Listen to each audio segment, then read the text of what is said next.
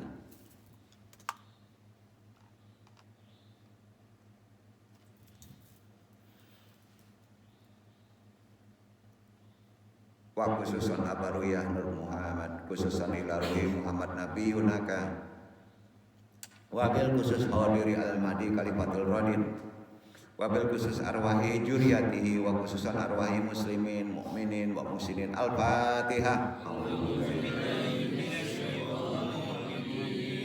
Bismillahirrahmanirrahim. Alhamdulillahi rabbil alamin. Ar-Rahmanir-Rahim. Maliki yaumiddin. Iyyaka na'budu wa iyyaka nasta'in. Ihdinas siratal mustaqim. Siratal ladzina an'amta 'alaihim ghairil maghdubi 'alaihim waladdallin.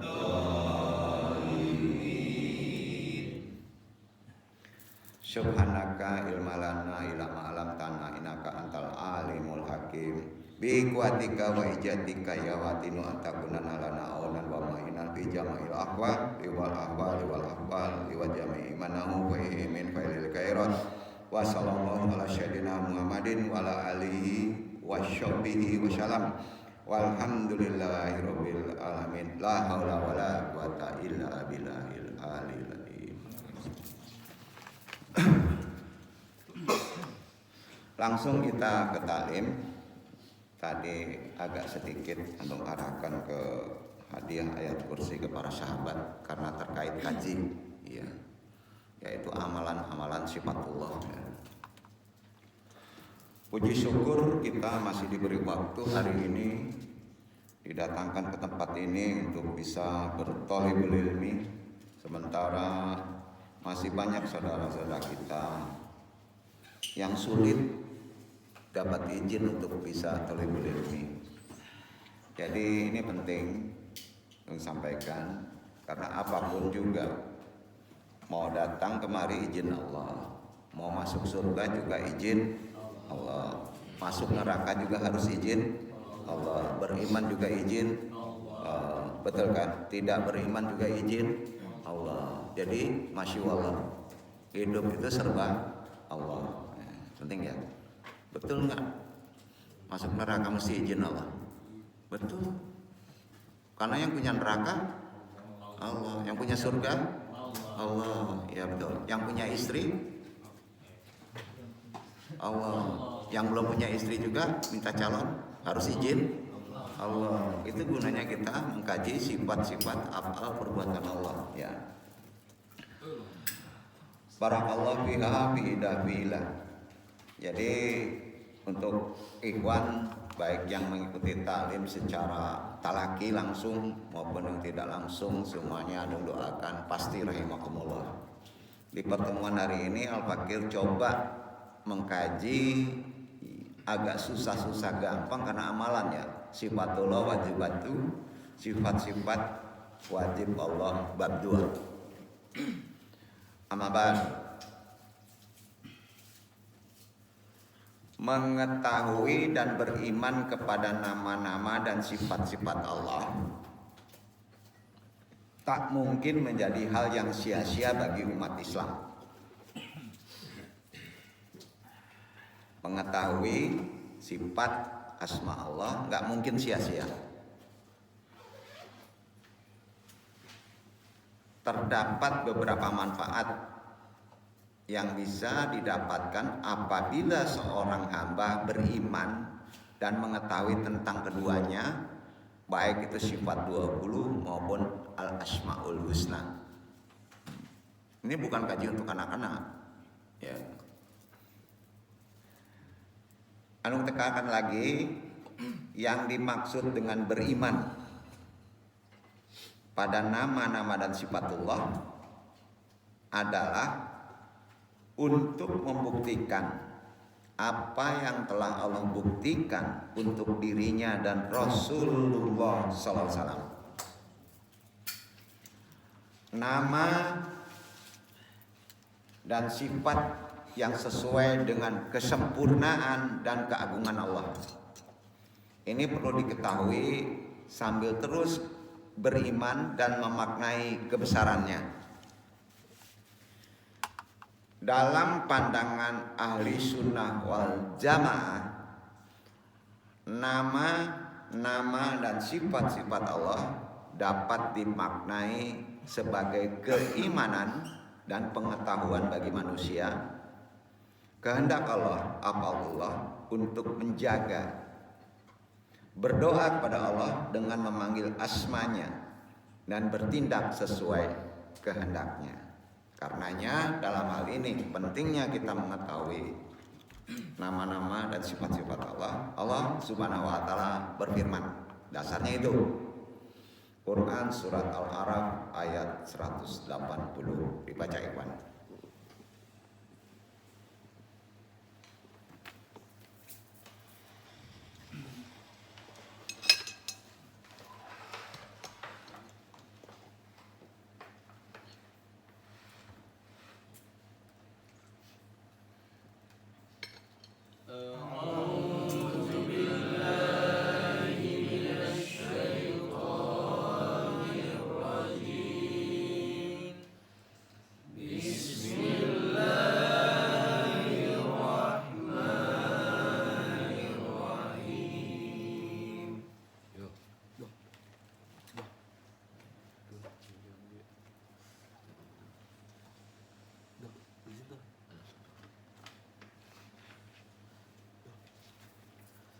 Al-A'raf 180.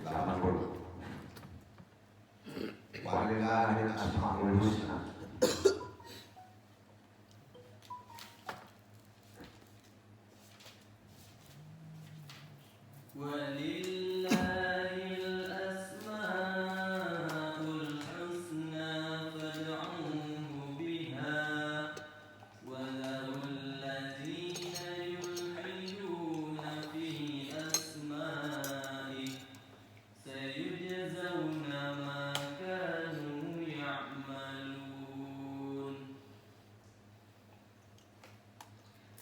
Hanya milik Allah Asmaul Husna, maka bermohonlah kepadanya dengan menyebut Asmaul Husna itu, dan tinggalkanlah orang-orang yang menyimpang dari kebenaran dalam menyebut nama-namanya.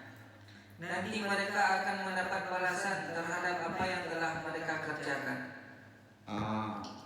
Tertib beradab menyebut nama dan sifatnya karena kita sudah bahas.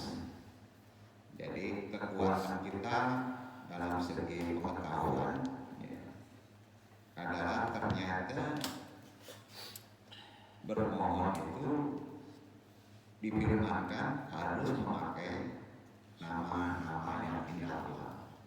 Ya, harus berdoa kalau ingin Allah memakbulkan ridhonya. Imam Asy-Syaukani berpendapat bahwa ayat Al-Araf surat Al-Araf ayat 190 tadi mengandung informasi, sebetulnya ada informasi mengenai jumlah nama-nama Allah, walaupun tanpa diperinci. Karena Imam Asy-Syaukani ini juga mengkorelasikan dengan sifat 20. Dan Asmaul Husna adalah sebaik-baiknya nama dan memiliki konotasi paling terhormat kalau ditelisik secara kebahasaan. Maka dengan nama-nama paling terbaik dan terhormat inilah manusia diperintahkan untuk menyebut asma Allah dalam kitab bermohon. Sebab jika seorang hamba menyebut asma Allah dalam setiap doanya, maka doanya itu dapat menjadi salah satu alasan bagi Allah untuk mengabulkan permintaannya. Ya. Jadi dengan pengetahuan dan menyebut asma Allah terdapat beberapa manfaat bagi umat Islam apabila diamalkan. Ya. Pertama, pasti dicintai Allah. Jadi dengan menyebut asma Allah kalau kita bermohon pasti dicintai Allah, yaitu barang siapa yang bermuhasabah dan melekatkan hatinya dengan menyebut asma Allah, itu pertanda baginya bahwa pintu cinta kepada Allah telah terbuka lebar. Kalau Allah mencintai pasti dikabul. Ya, betul kan? Dan hati yang dipenuhi rasa cinta kepada Allah maka akan selalu membuat bibirnya terus berucap kebaikan, senantiasa menyebut asma Allah dan kemudian merasa takut apabila melanggar segala larangannya. Jadi dengan demikian, orang yang hatinya dipenuhi rasa cinta kepada Allah akan selalu berusaha menjauhi larangan Allah dengan mudah dan menjalankan perintahnya, ketaatan dengan mudah. Jadi itu suatu motor atau energi asma Allah dalam karakter kita, tabiat kita. Akan taat menjadi mudah, akan menjadi larangan juga mudah. Ya, itu kuncinya. Setidaknya dengan mengenal dan membaca Asmaul Husna, hati bisa termotivasi pasti menuju jalan kebaikan. Itu kata siapa? Kata Allah. Kita sering lupa doa langsung aja dengan ayat tidak. Asma Allah itu ada tertib, ada aturannya. Maka dikaji amalan sifat Allah itu dan nama-namanya. Allah memberi petunjuk perkara ini dengan firman yang kedua Al-Baqarah ayat 165 dibaca.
mencintainya sebagaimana mereka mencintai Allah. Adapun orang-orang yang beriman sangat cinta kepada Allah. Dan jika seandainya orang-orang yang berbuat zalim itu mengetahui ketika mereka melihat siksa pada hari kiamat bahwa kekuatan itu kepunyaan Allah semuanya, dan bahwa Allah maha berat siksaannya, niscaya mereka menyesal. Jadi kita yakin tidak akan melakukan kezaliman. Kita yakin harus melakukan kebaikan. Ya, itu petunjuknya. Itu yang pertama. Dengan kita bermohon menggunakan asma Allah, paham sifatnya, pertama kita yakin. Yang kedua, akan rindu kepada Allah. Antum kalau rindu kepada Allah nggak takut mati. Sekarang tanya, mau ketemu Allah? Masih muda, Pak. Berarti takut kan ketemu Allah. Takut dengan rindu ya. Ya, takut sandarannya kalau kita berbuat dosa kan. Kalau rindu ingin ketemu Allah. Jadi ketemu Allah itu apakah mesti mati dulu? Jawabannya tidak. Karena Allah maha hidup. Ya, gitu. Jadi yang kedua, kalau kita bermohon menggunakan asma Allah, akan rindu kita selalu dalam hidup ini kepada Allah. Akan mudah kita ingat Allah. Kan gitu. Yaitu semakin dalam seorang hamba mengetahui dan mengenal Allah, makrifat mengetahui asmanya, maka semakin banyak pula kerinduan dari diri kita kepada Allah. Arti kata kerinduan untuk bisa bertemu kepada Allah, baik kita dalam waktu masih hidup maupun dalam waktu perbedaan Allah. Jadi menjadi salah satu manfaat bagi orang-orang yang kerap menyebut asma Allah. Manfaatnya itu amalan dalam memahami asma Allah. Jadi di sini sebenarnya asma disebut sifat dipahami maka Allah berikan dengan perbuatannya. Betul ya? Kan ada asma sifat baru masuk akal. Kalau kita mengamalkannya ya, akal itu perbuatan Allah. Ya. Yang ketiga ada karena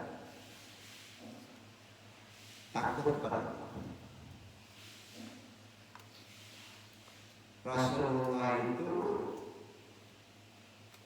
merupakan utusan Allah yang paling mengetahui segala kebesaran Allah. Maka pengetahuan Nabi itu yang pada akhirnya menjadi alasan mengapa menjadi makhluk Allah yang paling takut terhadap Rabb-nya. Kalau kita yang paling takut terhadap Allah adalah Rasulullah. Ya. Karenanya Nabi Muhammad SAW bersabda, "Fawallahi la ana alamuhum billahi wa ashaduhum lahu kasyah." Artinya, demi Allah, kata Nabi, demi Allah, akulah Muhammad, orang yang paling mengenal Allah, dan aku pula lah yang paling takut kepadanya, kata beliau. Keempat, ridho, keridoan. Jadi orang yang berdoa menggunakan asma dan mengerti sifatnya dapat ridho. Keridoan adalah buah dari mengenal asma dan sifat Allah. Jadi kalau ditanya, gimana supaya kita dapat ridho Allah? Karena kita melakukan amalan asma dan sifat Allah. Ya. Dan barang siapa yang mengenal keadilan dan kebijaksanaannya, maka kasih sayang, kemuliaan, kelembutan akan menyertainya dalam waktu penghakiman nanti. Itu terkait ridho. Kelima, harapan dan doa, yaitu orang yang beriman dengan mengenal dan menyebut asma dan sifat Allah akan selalu tergesa-gesa menghaturkan doa kepada Allah setiap saat. Dengan mengetahui lebih dalam mengenai asma dan sifat Allah, Seorang hamba akan selalu menaruh harap dan kemudian memanjatkan doa kepadanya setelah timbul merawat. Karenanya dalam hal ini terkait harapan dan ridho serta kita melakukan doa, Allah berfirman di Quran surat Al-Baqarah tadi sudah disebut 186. Tadi 165, sekarang sebut 186 karena kaitannya harapan dan doa. Dibaca ya, Pak.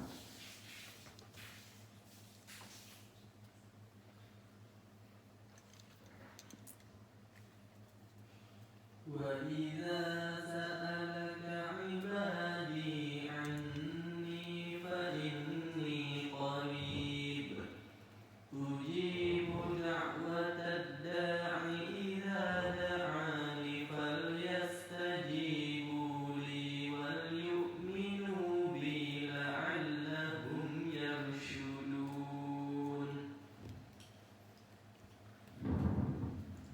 Dan apabila hamba-hambaku bertanya kepadamu tentang aku, maka jawablah bahwasanya aku adalah dekat. Aku mengabulkan permohonan orang yang berdoa apabila ia memohon kepadaku. Maka hendaklah mereka itu memenuhi segala perintahku dan hendaklah mereka beriman kepadaku agar mereka selalu berada dalam kebenaran. Jadi kalau antum berdoa, hendaklah memenuhi segala perintahku. Ya, di sini harus ditangkap poin perintah diperkecil. Ya, apa itu? Menggunakan asma wa sifat. Ya. Nah, jadi kalau ingin doa antum dikabul, hendaklah mereka memenuhi segala perintahku secara umum. Ya, orang menyebutnya taat, jauhi larangannya. Tapi secara lebih spesifikasi berdasarkan firman tadi, kita harus mengamalkannya melalui asma dan sifat. Kalau kita ingin rezeki ada razak, kan ya? Bawa itu, betul kan? Nah, itu pentingnya kita mengetahui asma wa sifat. Itu sebabnya karena takutnya Nabi kepada Allah.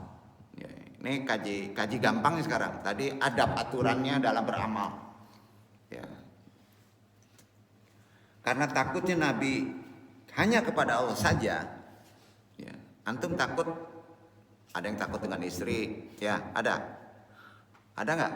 Ada takut nggak punya uang? Ada. Ada. Ya. Boleh takut itu bukan begitu maksudnya. Ya. Prioritas kita takutnya itu hanya kepada Allah saja. Maka antum mudah melawan neraka. Ya. Nabi itu sangat mudah melawan neraka karena itikotnya takutnya hanya kepada Allah. Antum ingin mudah nggak ngelawan neraka? Takutnya hanya kepada Allah. Ya. Kalau takut belum kerja ya kacau deh. Ya. Neraka nggak akan takut antum, lalaiin aja. Makanya ada hadis Rasulullah SAW diriwayatkan oleh Imam Bukhari dan Muslim, jelas sahih ya hadis ini. Mudahnya Rasulullah melawan neraka. Fataqwa annar walau bisiki tamratin faman lam wajib fabi kalimat thayyibah. Lindungi diri kalian dari siksa neraka walau hanya dengan sedekah dari separuh kurma. Jika itu belum ada, maka bertutur katalah dengan kata yang baik, maka neraka jauh. Nah, antum tiap hari ngomongnya baik ditata. Apakah mungkin jaminan neraka itu nggak akan kita temui? Nabi itu begitu, dengan berkata baik neraka jauh. Ingat yang namanya neraka itu adalah kesialan, masalah. Ya. Timbul pertanyaan, mengapa lewat sedekah kita bisa terbebas dari neraka? Dengan sedekah setidaknya kita bisa meniru salah satu sifat Allah. Ini kaitannya dengan kaji. Apa kira-kira kaitannya dengan sifat Allah sedekah itu? Maha memberi. Ya, maka kalau sedekah ucapkan kata itu. Betul? Jadi mempermudah, bukan doa sedekah. Itu kelompok awam syariat. Kita kelompoknya sudah itikad. Berarti kita merasakan bahwa yang mensedekahi itu izin Allah. Setuju? Nah. Tanpa memikirkan apakah orang yang kita beri berhak menerimanya atau tidak. Pasti sampai kepada yang berhak. Karena Allah menuntunnya dengan asma tadi. Duduk kan? Itu kekuatan poinnya dalam kita mengamalkan sifatullah, sifat-sifat Allah. Idza kunta la tastati'u fasyai'ul muhimu wa anta tatahaddatha yazidan wa mutahis Allah hadihil ad ta'budu mubillahi syan. Artinya gini, kalau belum bisa, yang penting kalian kalau berbicara yang baik dan hidup di bumi ini, kalian terlihat akan menjadi gampang, mudah, ceria, gembira, senang. Gembira dalam menjalani kehidupan merupakan salah satu wujud rasa syukur kan? Ya, ada nggak orang sedih itu alhamdulillah? Jarang. Ya, analoginya gini, apabila seseorang menyewakan kita rumah, kita punya rumah sewaan nih, dan memberi kita makan, dan kita menampilkan wajah yang terlihat senang, gembira, ceria, tentu orang yang memberi juga akan senang. Analoginya begitu. Jadi pokoknya hidup di dunia ini harus gembira. Bagi Ikhwan YMA rahimakumullah. Belum punya istri gembira, nggak punya duit gembira, gembira aja deh. Nah itu kan mainnya dirasa. Kalau ingin contoh gembira, ya mau Ikhwan Rio, gembira terus, contohnya, kira gitu, atau Ikhwan. Ya, gembira. Ada rumusnya. Sifat gembira itu salah satu sifat Allah. Ini yang nggak pernah dikaji. Ya. Pokoknya kalau hidup di dunia ini nggak gembira, berarti ada apa-apanya di iman. Itu sebabnya ada kisah begini. Syahih kisah ini. Syakik Al-Balki bertemu dengan seorang budak yang tetap gembira aja, ceria aja, meskipun di negerinya sedang carut marut. Si budak ceria tadi karena merasa sudah dijamin oleh tuannya, oleh Syakik tadi. Ini bagi Syakik Al-Balki karena dia seorang sufi, merasa tertampar melihat budak tadi yang merasa dijamin oleh saya, dia hidupnya gembira. Padahal tuannya itu saya ini makhluk. Ya. Antum misalnya nung jamin, hidup antum dijamin, makan disediain, istri dikasih. Pasti gembira kan?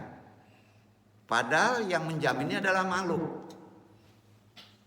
Ini tertampar bagi Syakik nih karena makrifatnya. Sedangkan Syakik Al-Balki memiliki tuan, yaitu Tuhannya para makhluk. Nah, berarti pola pikir dia dalam ini.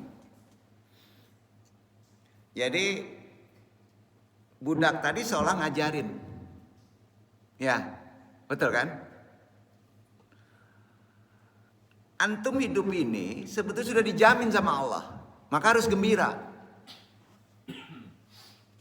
Ya, kita ini boleh aja susah tapi sekedarnya aja lah, gitu aja deh. Ya.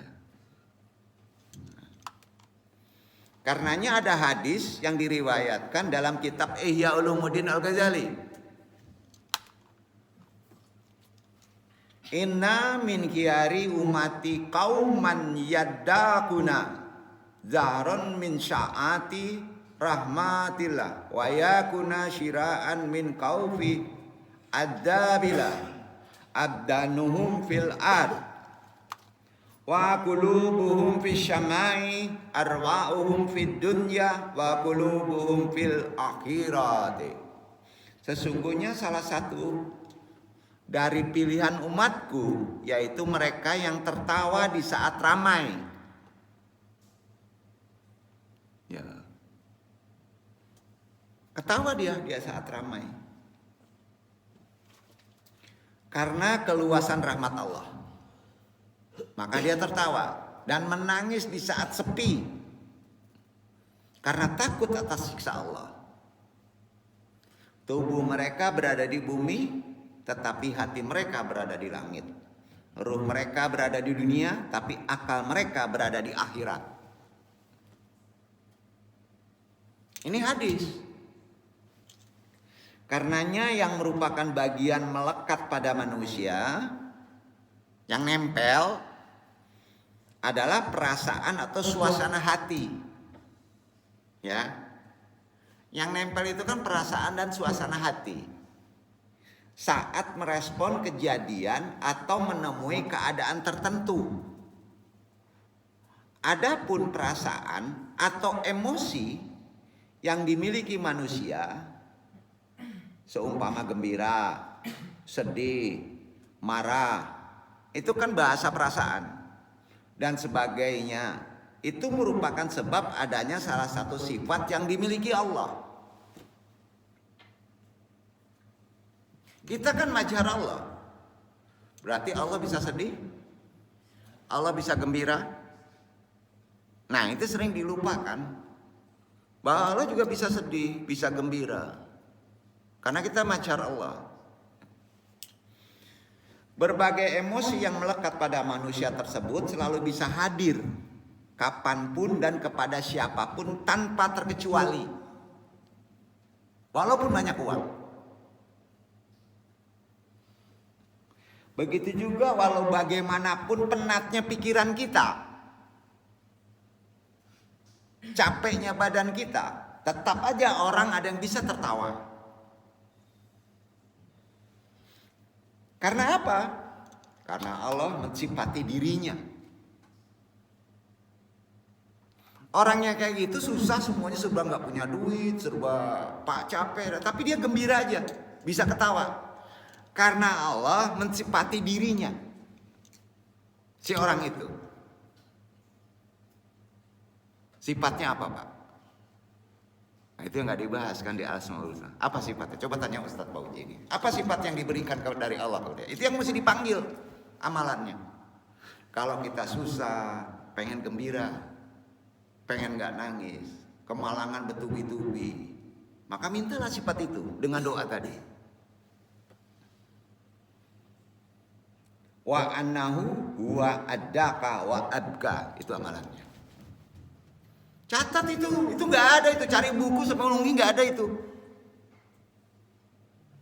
Nggak lulus bisa ketawa, ya, nggak ada duit bisa ketawa. Orang gila kan ketawa, compang camping di pinggir. Apa doanya? Wa anahu huwa adaka wa abka. Jadi Allah itu adaka. Allah itu adaka. Zat yang memberi orang tertawa, artinya gitu. Apa?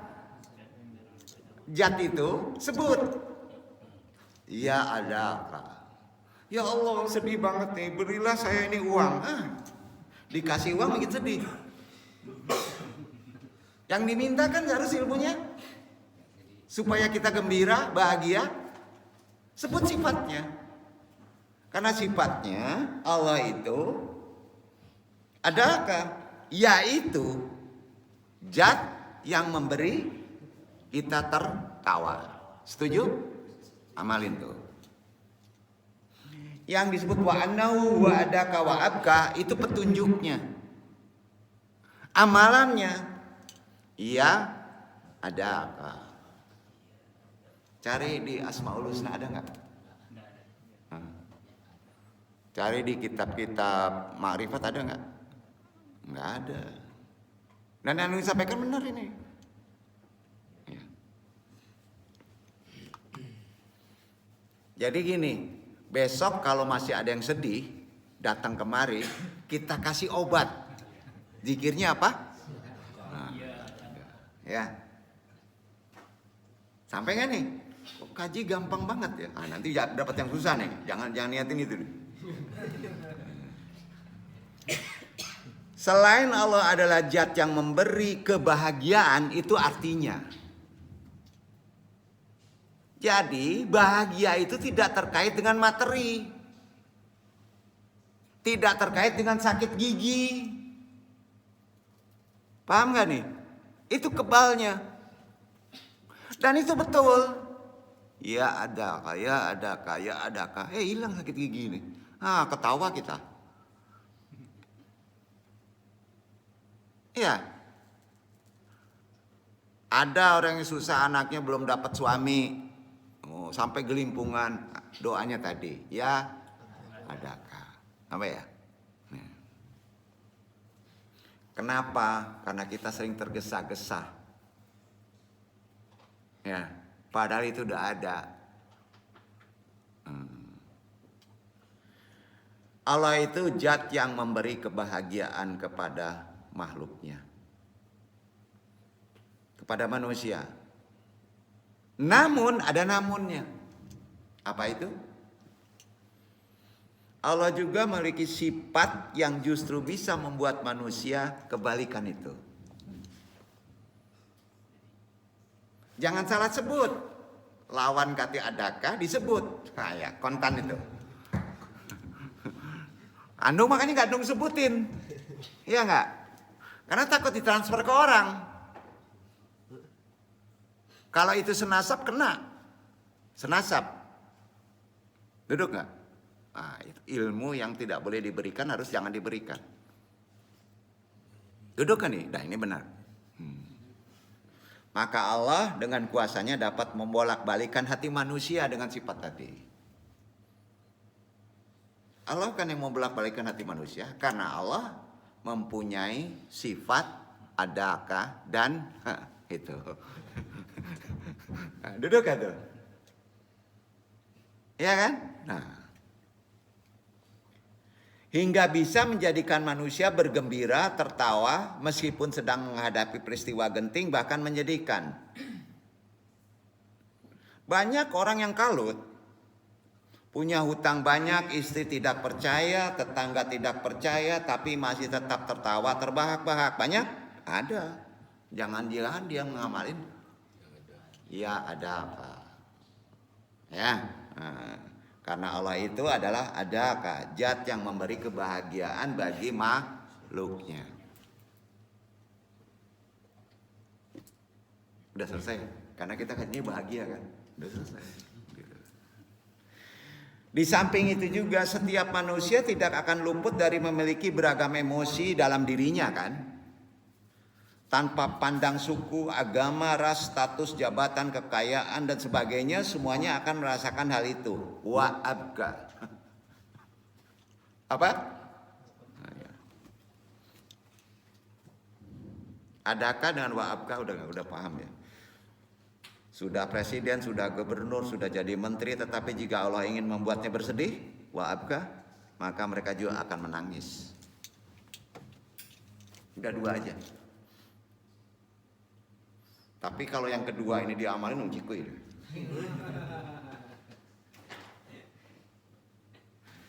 Salah satu makhluk Allah ya, jin yang mengganggu rumah tangga sampai bercerai, namanya itu tadi. Jin wa abka. Dan nama syariatnya udah pada tahu antum. Cari aja di bawah Google tuh.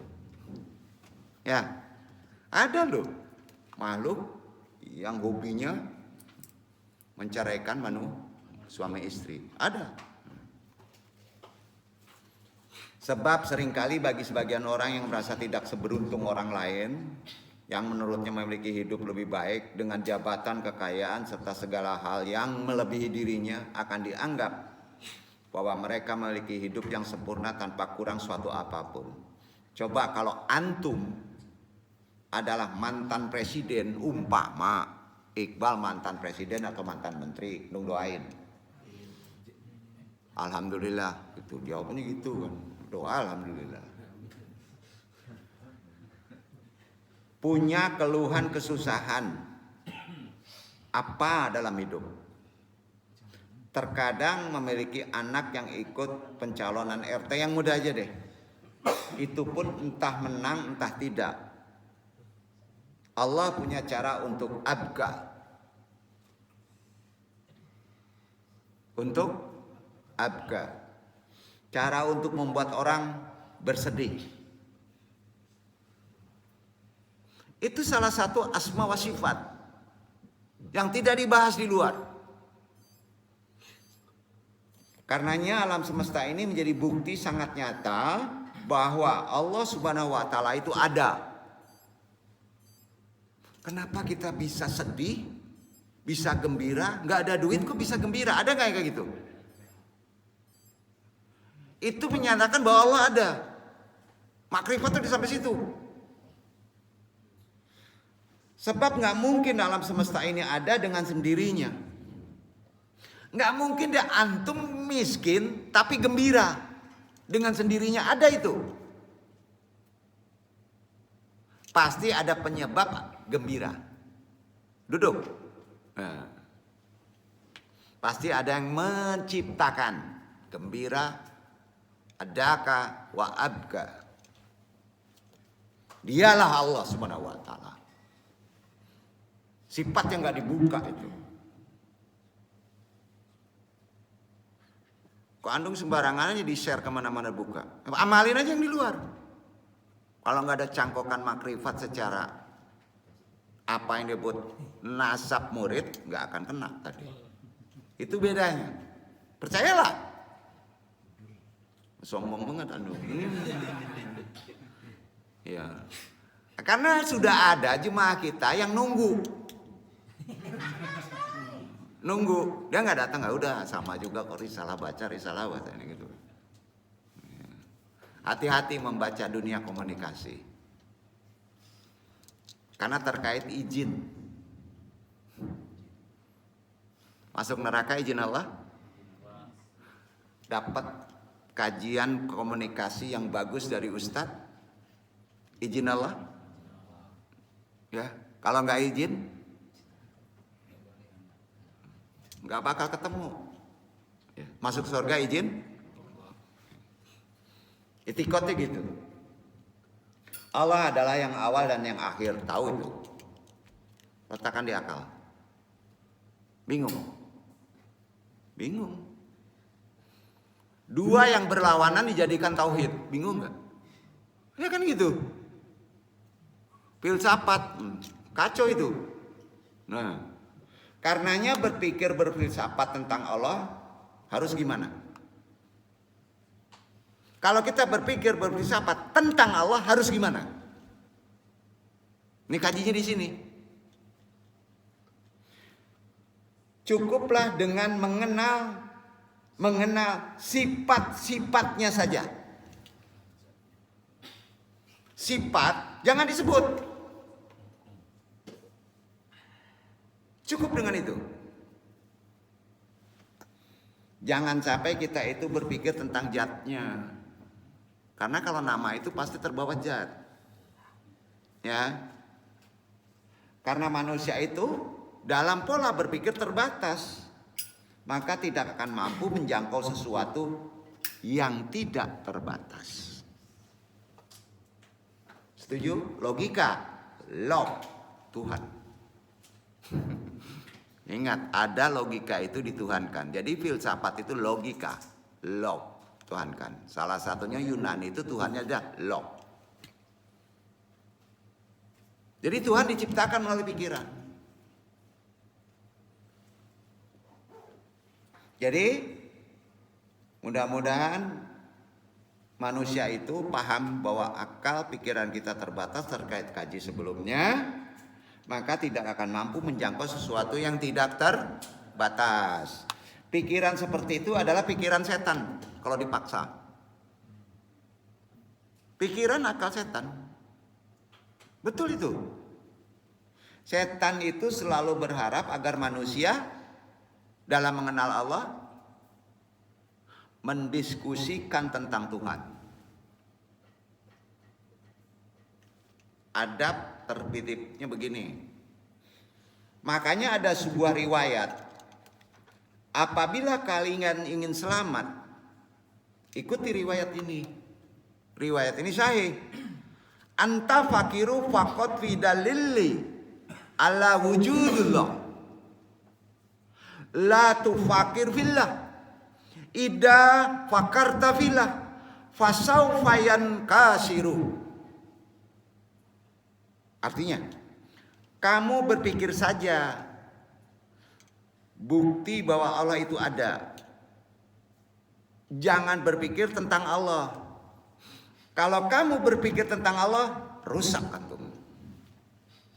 Kasiru, betul? Enggak boleh berpikir tentang Allah walaupun ahli filsafat, enggak boleh. Jadi berpikir aja bukti Allah. Jadi filsafat letaknya harus di bukti Allah, jangan tentang Allah. Siapa yang kuliah di filsafat? Gampang-gampang aja kaji. Ya. Cukuplah merasakan dan mensyukuri nikmat dari Allah. Bukti itu. Maka gak capek. Makanya kalau ingat Allah itu dipahami. Alhamdulillah. Dikasih makan, dikasih minum, dikasih hidup. Jangan ingat Allah terus berpikir Allah sedang apa ini? Getok yang pisaunya udah diasah nih. Allah sedang apa nih? Ya. Gimana? Orang sekalipun ulama tertibnya harus paham. Dalam makrifatullah ada batasan. Ya.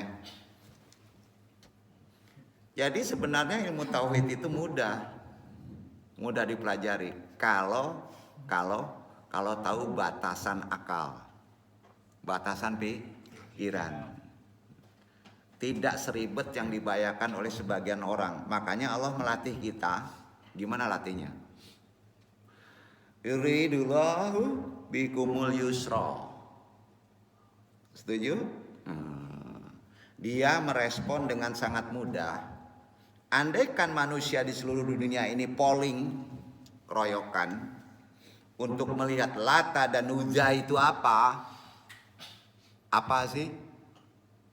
Tidak usah ada orang Islam dan orang kafir, tidak usah intervensi, pasti mereka jawab itu apa? Lata Uzza. Batu. Betul kan? Gak perlu deh muslim, gak perlu deh kafir. Lata Uzza itu apa? Jujur. Batu. Ini arca tuh. Iya kan? Nah, andaikan Isa atau Yesus dipampang di dunia, kan dipampang. Nah, orang-orang polling setuju semuanya. Islam maupun kafir tidak ada yang mengintervensi lagi. Pasti akan bilang, itu manusia. Itu manusia. Beda Lata dan Uzza itu batu. Logikanya gitu, paham kan? Nah, Andung permudah lagi kajinya. Mereka orang-orang kafir menceritakan bahwa batu itu adalah Tuhan. Jujur gak? Mereka merekayasa bahwa Lata dan Uzza yang sebenarnya batu yang menjadi Tuhan.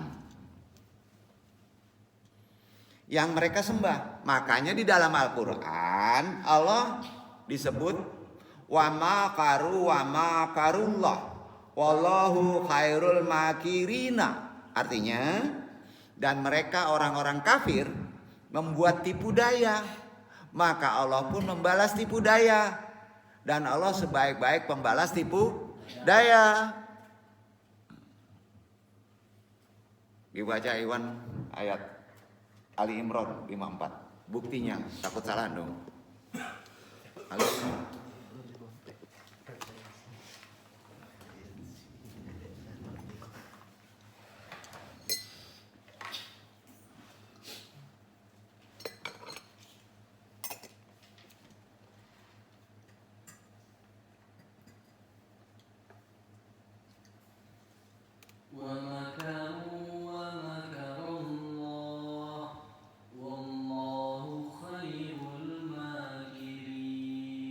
Berarti dia tolong ambil artinya. Orang-orang kafir itu membuat tipu daya, dan Allah membalas tipu daya mereka itu. Dan Allah sebaik-baik membalas tipu daya. Ya, lanjut. Misalnya di Yunani itu orang kalau bilang Tuhan itu apa? Yang mau dicatat. Akal. Betul kan? Nah, makanya mereka menyebutnya apa? Bahasa Yunani, logos. Enggak percaya begini. Ya. Tuhan itu arot.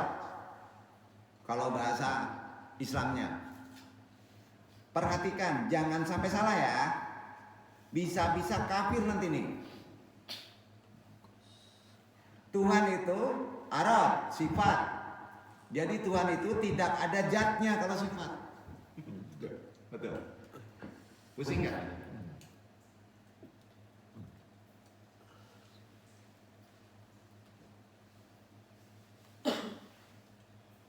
Kemudian logos. Logos ini nempel dalam diri Yesus. Kata orang Kristen. Itu kata orang Kristen. Nah, sehingga jadilah logos. Logika atau akal. Kalau mau jujur, Kristiani itu Tuhan akal.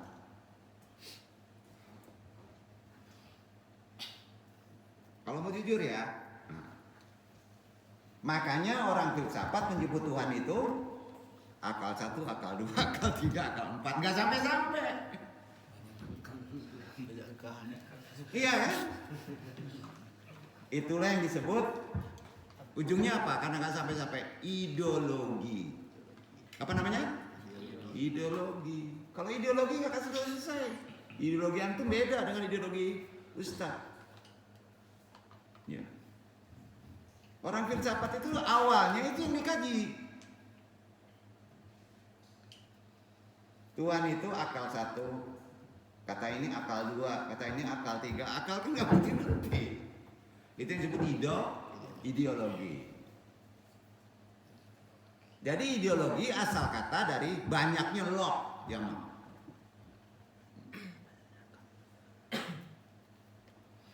Pertanyaan selanjutnya, kita interaksi aja supaya lebih mudah. Saat Allah itu arad, log kan sifat, ya kan? Arad kan sifat, log. Kemudian belum ada tempat baginya. Allah bergentayangan di mana? Jawab. Ya. Kata orang jahiliyah, di batu aja. Kata orang dulu di gunung, betul kan? Dicariin tempatnya, kita cari tempatnya. Kalau nggak turun-turun gimana? Tempat Allah, Ka'bah. Ya.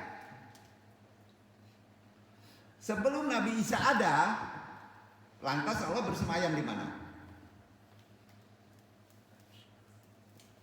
Kata orang Majusi, bersemayam di api, betul kan? Maka ada pengorbanan api. Gawat gak? Akal sering salah. Kata kafir jahiliyah bersemayam di arca batu, betul? Karenanya orang Majusi kuno mengatakan bersemayam di gunung. nggak keren, api aja. Coba akal dua. Karena udah banyak, udah pinter, ini akal 3 di air. Lari ke India, abang rendam gak digangga. Kayak gitu. Ideologi itu. Jadi jika pemikiran ini sampai ada, maka akan salah untuk seterusnya. Dalam hal mencari makrifatullah.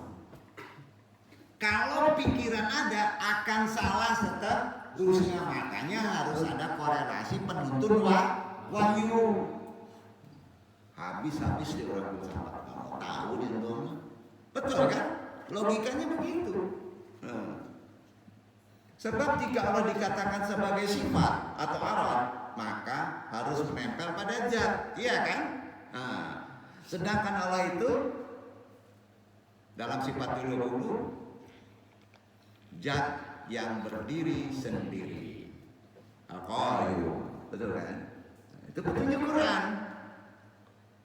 Sesuatu bisa diketahui karena sudah hak dan wujud. Kalau itu belum wujud, maka tidak bisa diketahui. Iya kan? Nah, berhala Lata dan Uzza bisa diketahui. Karena itu bukan Tuhan, batu. Karena wujudnya batu. Iya kan? Iya. Sehingga tidak diketahui makrifatnya karena diwujudkan kepada benda. Sesuatu yang tidak wujud itu kan tidak bisa diketahui. Iya, setuju. Sesuatu yang tidak wujud itu sulit diketahui, tapi bukan tidak ada. Iya. Yang bisa diketahui hanyalah yang wujud. Allah Maha wujud, maka bisa diketahui secara makrifat. Secara logika juga bisa. Karena nggak mungkin jelek-gedek aja antum ada sendiri. Iya kan, gunung nongkrong sendiri. Ya. Makanya fa'lam annahu la ilaha illallah, harus tahu itu. Makanya seorang mursyid mewujudkan dulu fa'lam annahu la ilaha illallah. Kalau diteruskan la ilaha illallah tanpa penekanan lam, fa'lam annahu, larinya kemana? Bukan ke makrifat, tahara. Itu Ustaz. Ya, kalau makrifat mengenalan fa'lam annahu. Tapi kalau dia langsung misalnya ilahi anta ma'budi, itu pembersihan. Duduk gak tuh? Aduh, dikasih tahu pula nih. Ya. Jika seandainya manusia tidak tahu pun, Allah tetap Tuhan. Iya kan? Nah, itulah sebabnya turun Al-Quran menjelaskan, Qul aminu bihi aw la tu'minu. Katakanlah, berimanlah kamu kepadanya atau tidak usah beriman, sama saja bagi Allah. Beriman gak beriman, gua Tuhan. Iya kan? Gak percaya, baca Al-Isra 107. Itu amalin. Fa'lam annahu. Baca 107.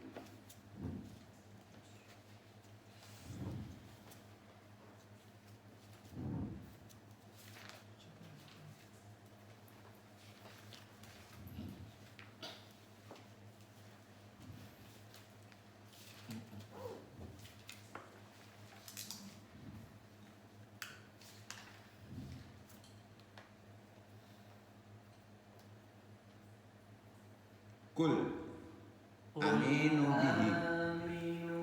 bihi aw la tu'minu innal ladzina utul ilma min qabli idza yutla alaihim yakhruna lil azqani sujada.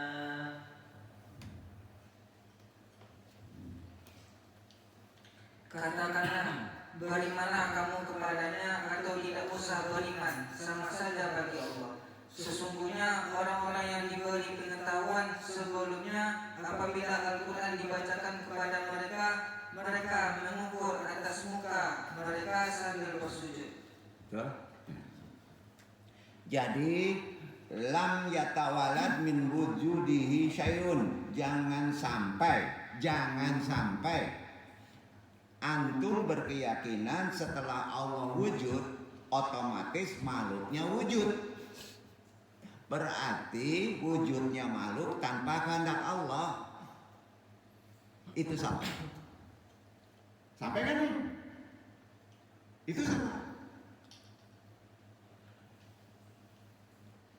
Itu yang dimaksud tawalud. Kalau kamu meyakini begitu berarti terjadi keyakinan tawalud. Ya? Setelah ada Allah otomatis makhluknya ada. Itu yang benar. Apakah demikian? Halo? Setelah ada Allah otomatis makhluknya ada. Apakah demikian? Itu dosa besar. Itu dosa besar. Dipancing sedikit kok ngangguk juga berarti nggak yakin nih. Apa dosa besarnya? Sampai kafir. Hati-hati memahami asma wa sifat. Bukan hanya dosa besar tapi kafir loh. Allah itu aneh. Bahasanya gitu. Tapi jangan dianeh-anehin. Ya. Anehnya yang baik. Itu yang aneh Allah itu sangat baik. Misalnya ada orang baca Quran, kok dia yakin tidak diampuni dosanya? Dia anggap menghina Quran tuh. Aneh nggak? Ketangkep nggak? Bingung tuh. Baca Quran tapi nggak yakin nih. Ya. Tidak diampuni dosanya. Itu kata Allah menghina Quran. Ketangkep. Orang wukuf di Arafah kok menyangka dosanya tidak diampuni, itu dianggap menghina Allah. Betul kan? Ya. Jadi kalau ada wukuf di Arafah, dosa antum pasti diampuni, gitu aja. Kalau ada keyakinan itu menghina Allah, justru nggak diampuni. Karena di hati kecil itu. Hati-hati. Karenanya Allah Subhanahu wa taala memiliki sifat yang aneh, namun aneh yang baik ya. Di antara amalan memuji mengingat sifat-sifat Allah, ialah sebaiknya diawali dengan membaca ayat kursi. Dalam muhasabah menggunakan asmaul husna, diawali baca ayat kursi. Tertibnya gitu. Duduk kan? Tadi kan ayat kursi. Pokoknya ada deh ayat kursinya. Tapi nggak beradab juga kalau nggak diduluin, di belakangin, tawasul dulu, salawat nggak juga itu. Pokoknya ayat kursi. Udahlah pengen cepet aja. Salawat. Allahu la ilaha illallah. Ya Rahman, Ya Rahim. Ya boleh-boleh aja lah.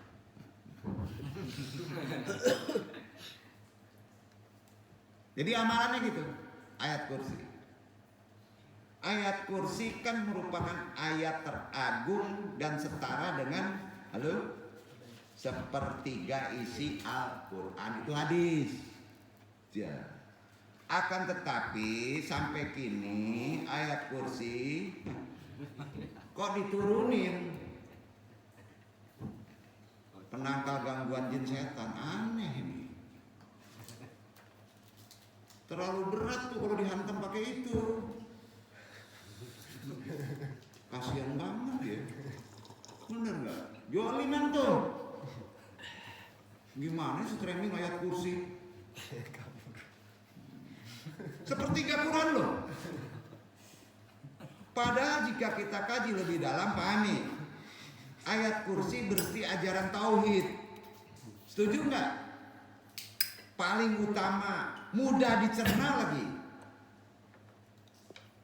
Karenanya membaca ayat kursi sama saja dengan mengesahkan Allah. dalam.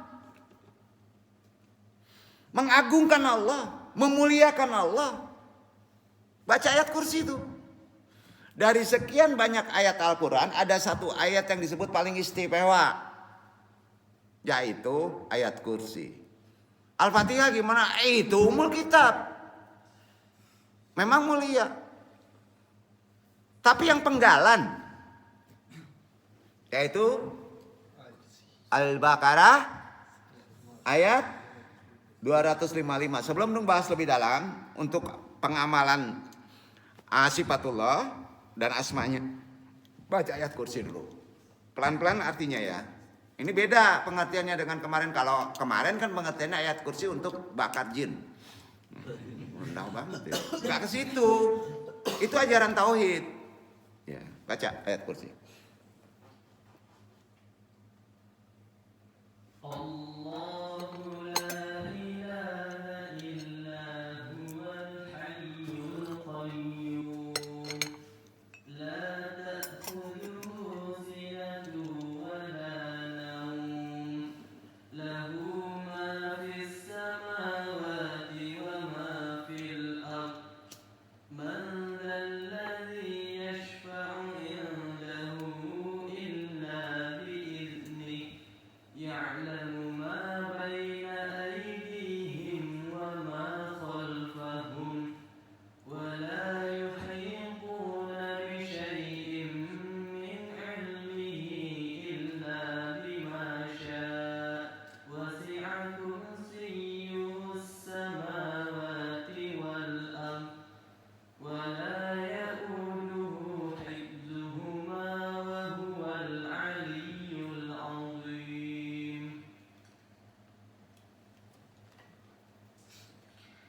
Allah, tidak ada Tuhan yang berhak disembah melainkan Dia yang hidup kekal lagi terus menerus mengurus makhluknya, tidak mengantuk dan tidak tidur.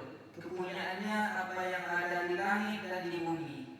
Tiada yang dapat membagi syafaat di sisi Allah tanpa izinnya. Allah mengetahui apa-apa yang ada di hadapan mereka dan di belakang mereka. Dan mereka tidak mengetahui apa-apa dari ilmu Allah melainkan apa yang dikehendakinya.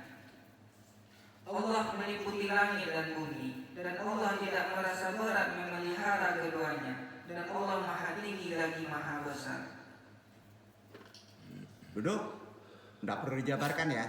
Nah, jelas, mengkaji sifatullah harus diawali baca ayat kursi. Ya, karena itu sepertiga daripada Quran. Itu tertibnya. Ya.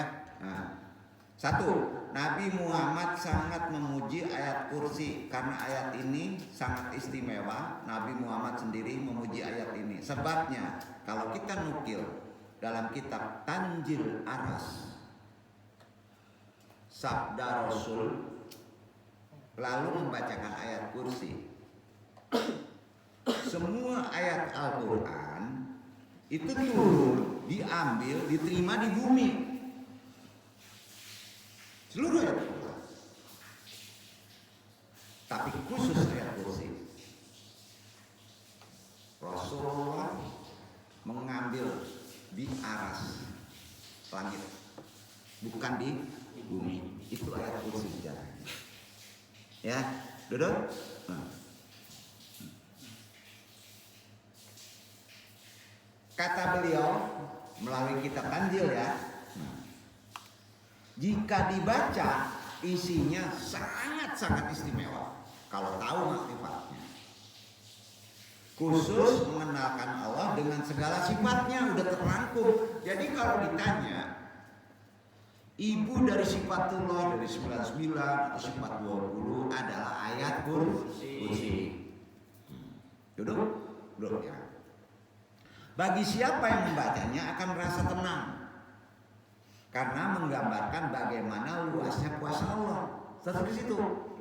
Yang kedua, Nabi Muhammad senangnya luar biasa dengan ayat ini. Nabi Muhammad sangat menyukai ayat ini sampai-sampai beliau tidak akan tidur sebelum membacanya. Itu amalan Nabi. Sebaiknya baca ayat kursi. supaya tenang, gak ketemu ngimpi yang aneh-aneh, apalagi ngimpi basah. 3, kita selalu diperhatikan. Kalimat pertama misalnya artinya Prayamin dari ayat kursi, Allah tidak ada Tuhan selain Dia, Zat yang maha hidup dan tidak bergantung pada zat lain dalam mengurus segala sesuatu, tidak pernah mengantuk dan tidak pernah tidur.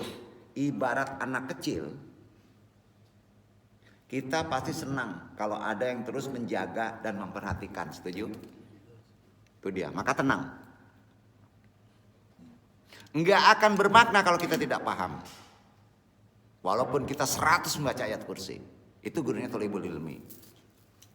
4, menenangkan hati. Kan ayat berikutnya baca tuh.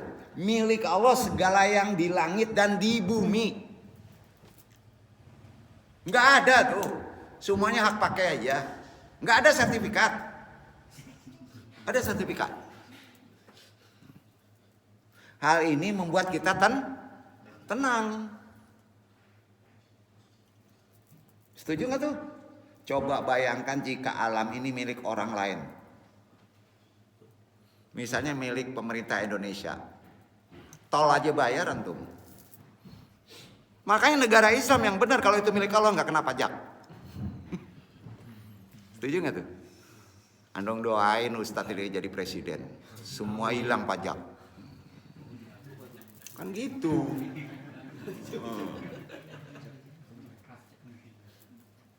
Jadi menenangkan hati. Milik Allah segala yang di langit dan di bumi. Itu ayat kursi. Ingin tenang hati antum, baca ayat kursi. Iya kan?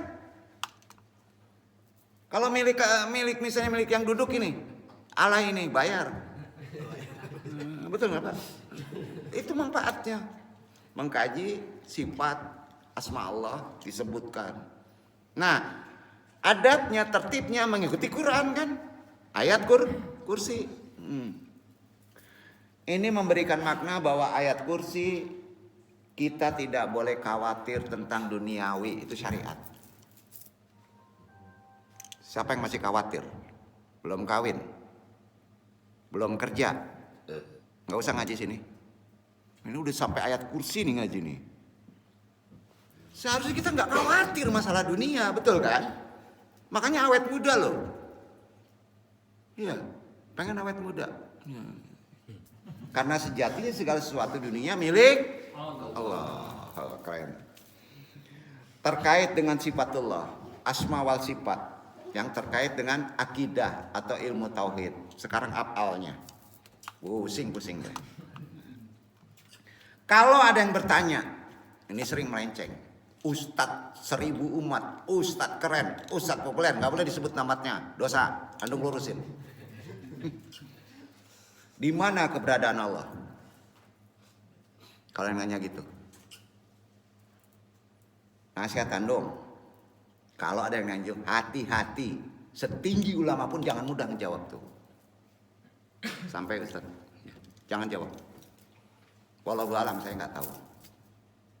Kenapa andung jawab? Itu Thalibul Ilmi nih. Nah, jemaahnya beda nih.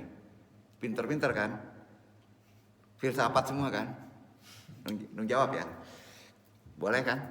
Nah, di mana keberadaan Allah? Nasihat andung hati-hati dalam menjawab hal pertanyaan seperti ini. Walaupun antum seorang ulama sekalipun, dasarnya satu. Karena Allah berfirman. Al-A'raf 33, baca. Tuh dasarnya. Kalau ada yang nanya di mana Allah berada,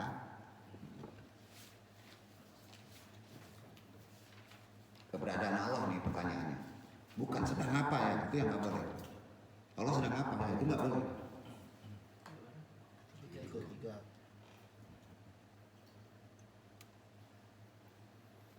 Qul innama قل إنما حرم ربي الفواحش ما ظهر منها وما بطن والإثم والبغي بغير الحق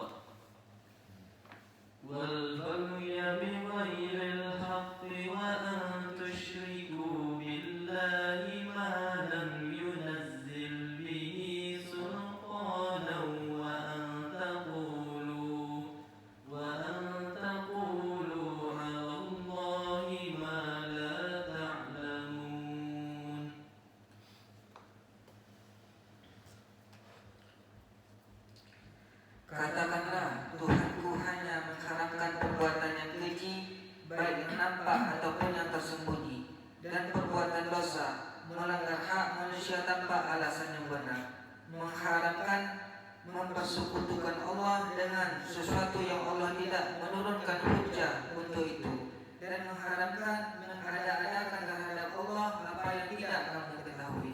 Jadi kalau ada pertanyaan tadi, hati-hati, bisa haram. Kalau kita menjawabnya, antum tidak mengetahui, berarti harus berilmu kan? Hujahnya, jawabannya. Kan tadi pancingan jawabannya udah disebut. Bukan sedang apa ya? Di mana keberadaan Allah? Kalau ada yang ingin jawab, mengawali jawabannya sebaiknya begini. Kita mesti membagi pemahaman orang terkait pertanyaan yang tadi menjadi dua. Pertama, kelompok manusia yang mengatakan Allah itu berada di bumi bersama makhluknya. Ada yang berkeyakinan itu kan? Yang kedua, kelompok yang menganggap Allah itu duduk di atas aras kursi.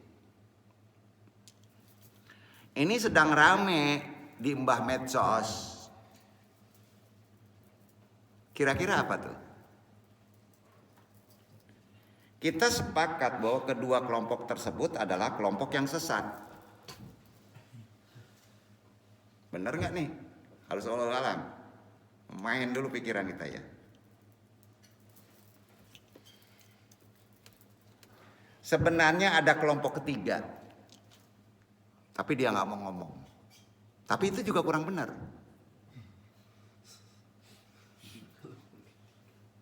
Yang benar ada kelompok keempat. Yang keempat ini yang gue kasih tahu. Ya. Ada orang yang menganggap paling benar dalam menyikapi pertanyaan di mana Allah, yaitu kelompok apa itu? Dan itu kita umumnya Asy'ariyah. Ada ulama ngomong gitu. Kita kan Asy'ariyah ya. Oh, iya. Abul Hasan al-Asy'ari yang mengatakan, entah betul entah tidak, Abul Hasan al-Asy'ari berkata demikian, wallahu alam nih ya. Yang katanya perkataannya adalah sebagai berikut. Wallahu alam nih, anda nukil dari buku. Allah mawujudun biduni makanan, laisha fauqa arsyih wa manna listiwa. Istiwa al istillahu wa huwa fil sultati. Artinya gini, Allah itu ada tanpa tempat. Itu menurut katanya yang ngomong Abu Hasan al-Asy'ari. Allah itu ada tanpa tempat. Ini terkaji masalah asma dan sifat terkasih af'alullah. Ya. Allah itu ada tanpa tempat, tidak berada di atas arasnya. Tidak berada di atas arasnya. Dan makna istiwa adalah istaula. Ditambah tuh, karena bingungnya kepala. Istaula itu artinya berkuasa. Maka mengharamkan kalau menunjuk ke sana. Rame kan di medsos tuh. Betul kan? Ada yang bisa jawab? Kelompok 4 yang benar. Anu nggak promosi paling benar, wallahu alam. Cuman kita harus tahu pengetahuan ini, karena takut-takut ini pas jadi ulama ditanya ini bingung dia. Nah, kalau fikih mungkin masih jawab, tunggu dulu ya gua buka bukunya. Gampang kalau fikih. Kalau kayak masalah ini kan berat nih. Sebenarnya akidah kelompok yang keempat dalam masalah ini kelompok yang justru dihuni oleh Rasulullah dan para sahabatnya. Juga para imam-imam syalaf ada di sana yang lebih dulu masa hidupnya dibanding Abul Hasan al-Asy'ari rahimahullah. Padahal jika merujuk kepada perkataan Abu Hasan al-Asy'ari rahimahullah dalam kitabnya jelas sekali beliau menyebutkan bahwa takwilan istaula adalah kata beliau nih di kitabnya. Istaula itu adalah pendapat menyimpang sekte Mu'tazilah. Silakan baca bukunya. Nukilan ilmiah dari ucapan Asy'ari dan pemuka mazhab Asy'ari yang dulu nama mazhabnya Mutakadimin. Justru bertolak belakang 180 derajat dari apa yang diklaim oleh para ustadz yang menganggap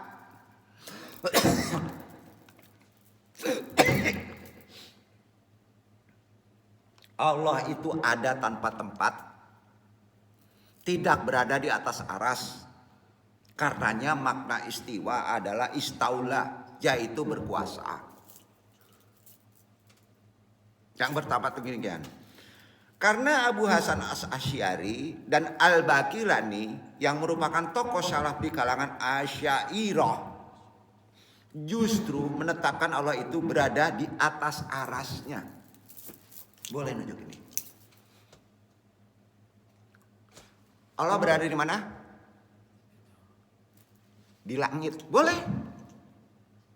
Tapi jangan ditambahkan dengan istawanya itu ke pengertian istaula. Berkuasa. Mengada-ada. Ini benar tunjukkan. Semua ada dalilnya. Supaya beres. Ketemu. Tidak bingung. Tidak pakai filsafat. Tambah kacau nanti. Menetapkan sifat istiwa bagi Allah berarti melazimkan tasbih. Katanya. Tahu tasbih? Penyerupaan antara Allah dengan makhluknya yang tengah duduk di atas kursi, kan gitu. Sehingga firman Allah yang menegaskan dirinya beristiwa harus ditakwil menjadi istaula. Alasannya begitu. Istaula itu artinya berkuasa. Orang yang berkuasa itu sering disebut di atas kan. Itu hanya kepada makhluk. Padahal dalam kitab Al-Jawahir Al-Kalamiyah, itu referensinya. Kitab karya Syekh Tahir Al-Jazairi. Lazim menjadi buku pegangan akidah Asy'ariyah di pondok-pondok pesantren yang banyak. Tapi sering nggak dikupas. Dengan tegas menyebutkan bahwa penetapan keberadaan Allah di atas arasnya tanpa takyif adalah mazhabnya salaf. Kalau betul dudukin betul. Sementara takwil istiwa menjadi istaula adalah mazhabnya khalaf. Tahu khalaf? Orang-orang belakangan setelah generasi salaf. Dan berpegang dengan mazhab salaf dalam masalah ini, makanya Syekh Tahir lebih selamat.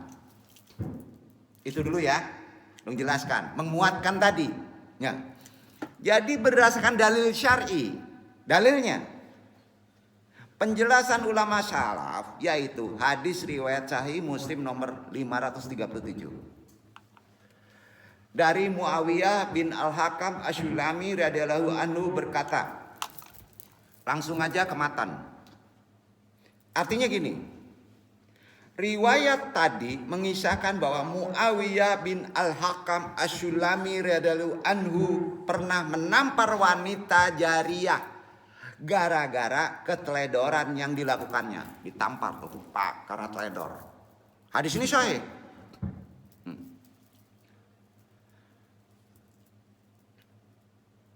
Rasulullah kurang berkenan perilaku Muawiyah tersebut.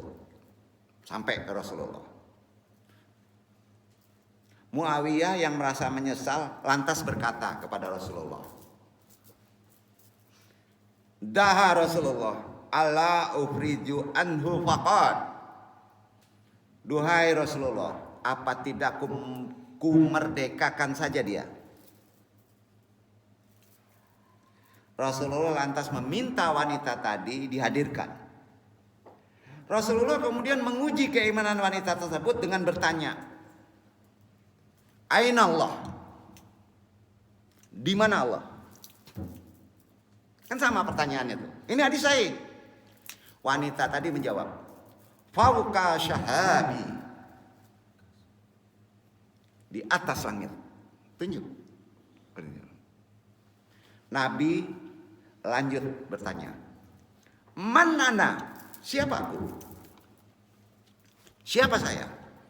Wanita itu menjawab, Anta Rasulullah. Engkau adalah Rasulullah. Seketika itu Rasulullah bersabda, Hararuha li annaha imra'atun mu'minatun. Merdekakan dia, hai Muawiyah. Karena dia wanita yang beriman dan benar. Boleh enggak? Nah, boleh enggak menyebut itu? Allah di langit. Boleh. Jadi tolong dilihat dari hadis tadi yang sahih, Rasulullah sendiri mencontohkan untuk bertanya di mana Allah. Lantas kenapa ada sebagian ulama sekarang mengharamkan bertanya di mana Allah? Tuh. Dan justru menganggapnya sebagai bentuk tasbih, penyerupaan tadi kan? Khususnya dengan makhluk. Karena substansi makna dari pertanyaan di mana Allah dalam hadis jariyah ini tidak mungkin untuk ditakwil.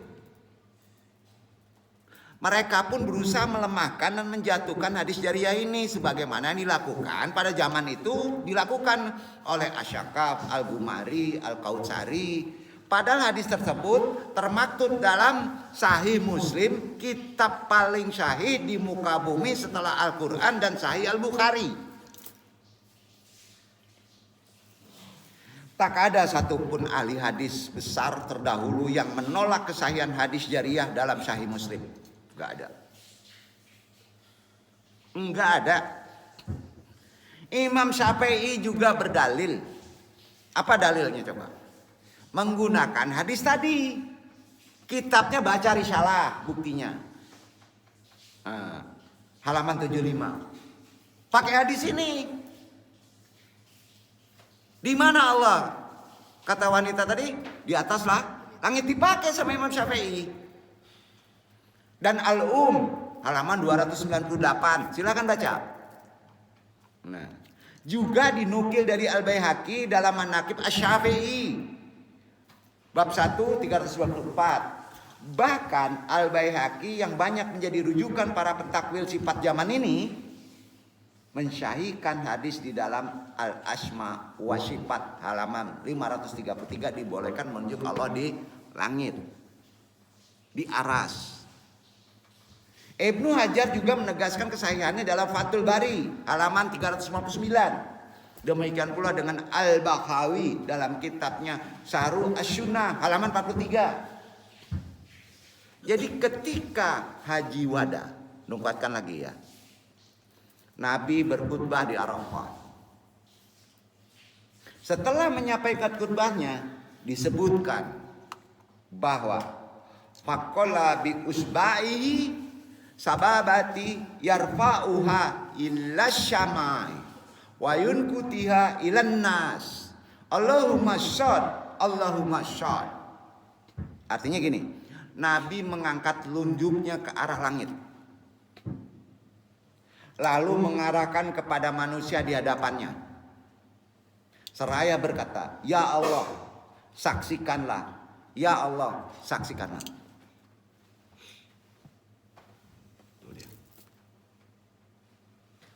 Hadis Abu Daud nomor 398, Sahih Sunan Abu Daud bernomor 1905. Jadi jangan diada-adakan. Itu gunanya awal tadi. Kalau tidak berilmu benar, jangan membahas perkara tadi. Walaupun dia ulama keren. Ini terjadi, maka ributlah orang. Dalam Sahih Al-Bukhari nomor 1739 disebutkan bahwa Nabi mengadahkan kepalanya ke langit, menengadahkan. Sambil berkata, Allahumma lan ankul, Allahumma lam ankul, Allahumma lan ankul, Allahumma lan ankul. Artinya, ya Allah, bukankah aku telah menyampaikan? Ya Allah, bukanlah telah aku menyampaikan. Riwayat tadi dijadikan dalil oleh para ulama bahwa Allah itu di atas. Setuju? Kitabnya Darun Nafais, ya, halaman 192. Nabi menetapkan bahwa Allah di atas. Bahkan beliau mengisyaratkan dengan telunjuk dan kepala beliau ke arah atas. Dengan sikap Nabi yang demikian, apakah kita akan mengatakan bahwa Nabi telah menyetarakan Allah dengan awan yang juga berada di atas? Tentu tidak. Maha suci Allah, karena Allah maha meliputi. Begitulah bukti keterbatasan akal pikiran kita dalam makna-makna asma wal sifat. Itu batasannya. Sampai di situ dulu karena ada amalan tadi. Terutama yang paling pokok apa amalannya? Awak bisa galak. Tadi pusing, ama medsos aja kita dibuat pusing. Perang tuh para ulama. Betul kan? Sedangkan hadisnya nggak diungkit semuanya, harus dibuka. Kalau antum kumpulin buku tadi, muter kan tuh. Antum juga yang repotan nyariinnya. Cuman antum kasih poin-poinnya aja. Wabillahi taufiq wal hidayah, mudah-mudahan bermanfaat. Kita tutup kaji ini karena perlu kita dasar dulu ke bawah. Tapi penting yang akan Anung bahas selanjutnya. Tapi tidak akan Anung sebut sekarang. Karena kalau disebut sekarang pasti pada hadir. Wabillahi taufiq wal hidayah, sekali lagi mohon maaf, mudah-mudahan bermanfaat. Yang tersinggung, tersinggunglah. Iya kan? Semua ada dasarnya Anung sampaikan. Ya. Pasti ada yang tersinggung. Yakin Anung. Ya, hati dia yang tahu betul tidaknya kaji sekarang. Wassalamualaikum warahmatullahi wabarakatuh.